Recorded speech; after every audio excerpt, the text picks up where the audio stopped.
Bruce, it was your great-grandfather who established Tyrrell's Wines way back in 1858? 1858, wow. He came here. He'd arrived in Australia about 3 years before. He and his elder brother went into the church.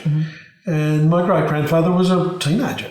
Wow. He was about 17 when he got here. His father had died. His mother had remarried, as you had to in those days to survive. And I often think of him, this is a 17-year-old who's led a reasonably privileged life in London. His father was the third in a line of eye surgeons. And suddenly he's in the middle of the bush in Australia.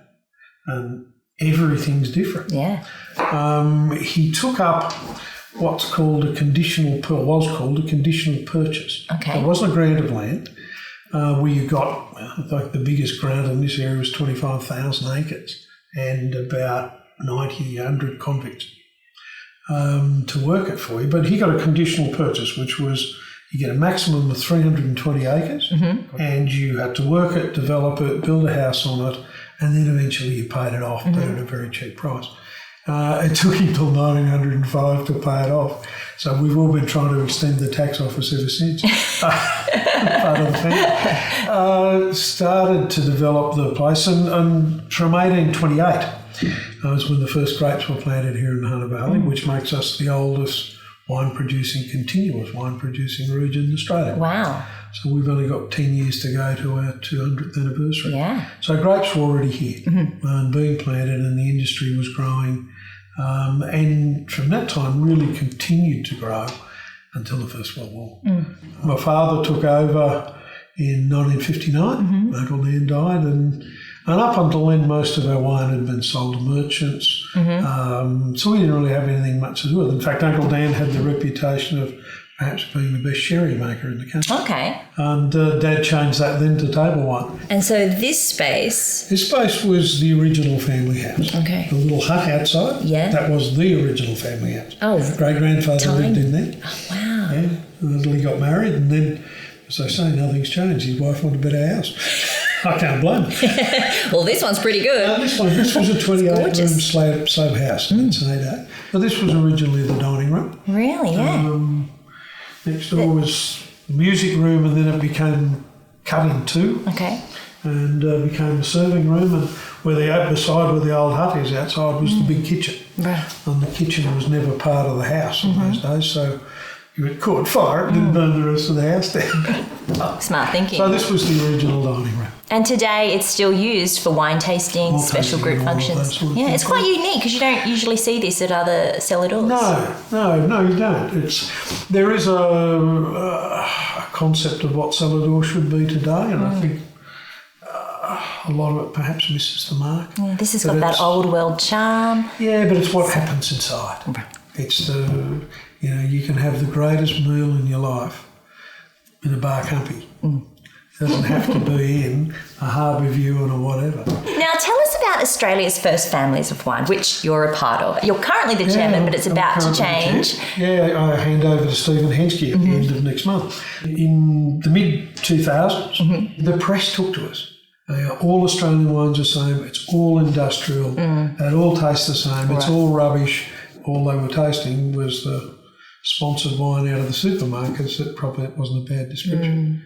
And so the group was put together. There's 14 criteria that you've got to have environmental credentials.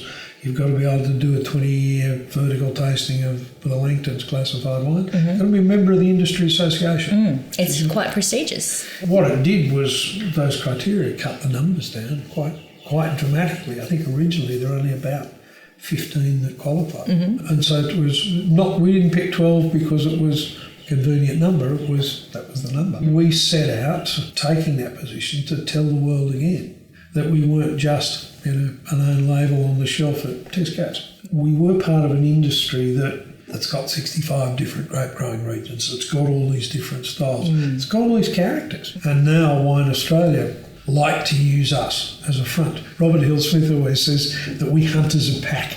Right. And it's a pretty good description, we do. And it gives Wine Australia, because when we travel, it's basically got to be family measures. Yeah. What have been some of the highlights, the big changes at Tyrrell? The big changes, firstly, was electricity. Okay, that really was a major change. with electricity then came refrigeration.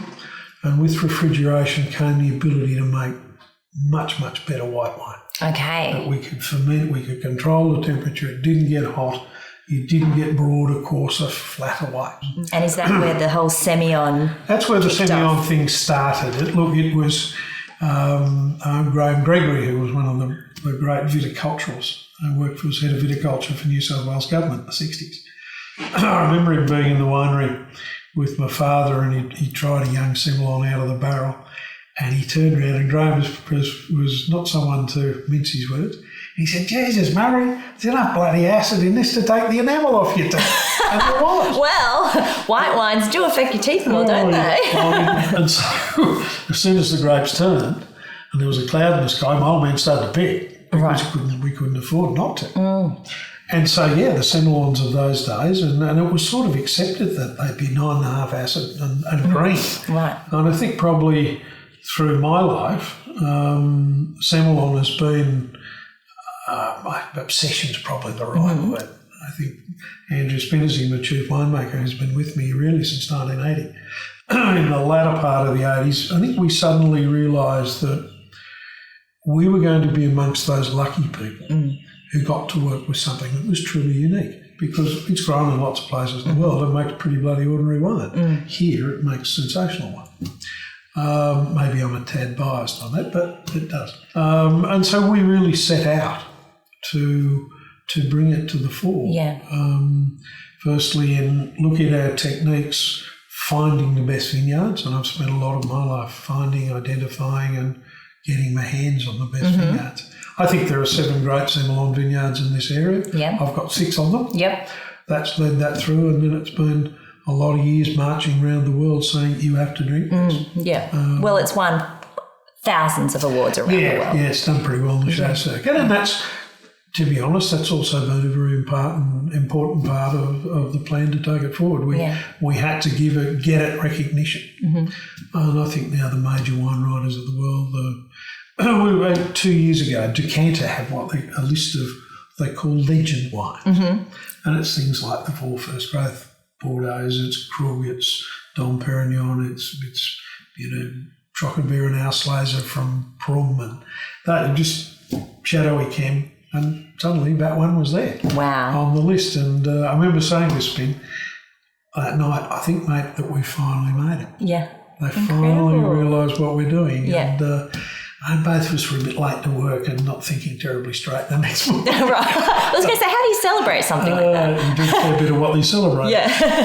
So I think it's there now. We've just come back from 2.5 weeks in China with Wine Australia, run through there, and the great thing about it was the average age of people who came to our stand was about 31 or 2, which was fantastic. So all these young people. But they all knew, they'd all done their homework. It was, Tyrrell, you make the best Semillon in the world, can we try that one? Never tried it before, never seen it, probably didn't know the style, but all knew that they had to try it. I thought, wow, how good is this for the future? Now, before we go any further, and I embarrass myself, in the Hunter Valley, you pronounce Semillon different to other parts of Australia. I say Semillon. Semillon, It's a bit like I say Shiraz. I don't say Shiraz or Shiraz, which I think are hard, ugly words. Shiraz. I say Shiraz because it's the wine that it makes is about warmth and generosity.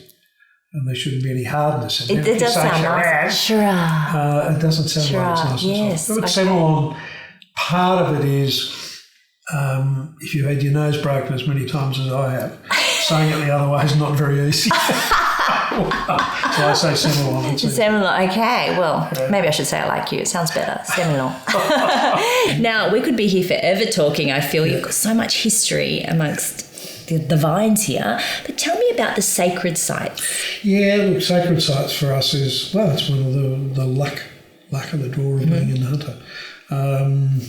2 things. Firstly, 1830, the government of New South Wales sends James Busby back to Europe to get the great grapevine collection. He started with about 860 different clones and different varieties. About half of that survived the trip back. He put them back in bundles of 20 and bundles of 5. Now, I I'm assuming that the bundles of 20 went to the government, and the bundles of 5 were about 20 k's north of here, to his father's property. Right. Who was actually the more famous of the Busby family. He made Busby's Bore, and he built the tank stream, and he got Sydney its first water supply. Okay. So it came here. Late 1800s, the world gets basically wiped out by phylloxera, except for South Australia and the hunter. Although someone was trying to tell me Mudgee missed out, but I don't think they were planted that far back. Today in the district here, there are 11 blocks of vineyard on their own roots, over 100 years old, all pre-phylloxera. Wow. I actually own and James pushed me for a long time to make the statement, and I always thought there was an older Chardonnay vineyard probably in South Africa. So I checked with one of my mates over there, and he said no, 1910 it got wiped out. So this vineyard's planted in 1908, and we're basically sure it's the oldest Chardonnay vineyard in the world. Wow. But of the classic grape varieties, 12 of them, yeah, the oldest grapevines in the world are here in Australia.